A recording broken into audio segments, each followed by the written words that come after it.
স্ত্রীকে খুশি রাখার সহজ কৌশল, দিন শেষে তাকে একটু সময় দাও, কথা বলো, তার দিনটা কেমন ছিল জিজ্ঞেস করো। ছোট ছোট কাজেই প্রশংসা করো, যেমন ভালো রান্নার জন্য ধন্যবাদ দাও, ভালো সাজের জন্য কমপ্লিমেন্ট। কোনো সমস্যা হলে রাগানোর আগে শান্ত হয়ে কথা বলো, কারণ রাগ সমস্যা দূর করে না, বরং সমস্যায় ঘি ঢেলে দেয়। বাড়ির কাজ বা দায়িত্ব ভাগাভাগি করে নাও, এতে বোঝাপড়া বাড়ে। মাঝে মাঝে তাকে অবাক করো, একটা ছোট্ট উপহার, ফুল বা তার পছন্দের কিছু নিয়ে আসো। তার স্বপ্ন আর ইচ্ছাকে গুরুত্ব দাও, পাশে থেকো সাপোর্ট করতে।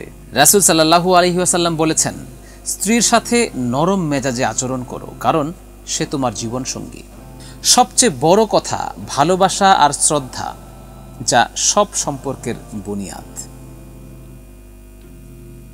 আল্লাহ হাফিজ।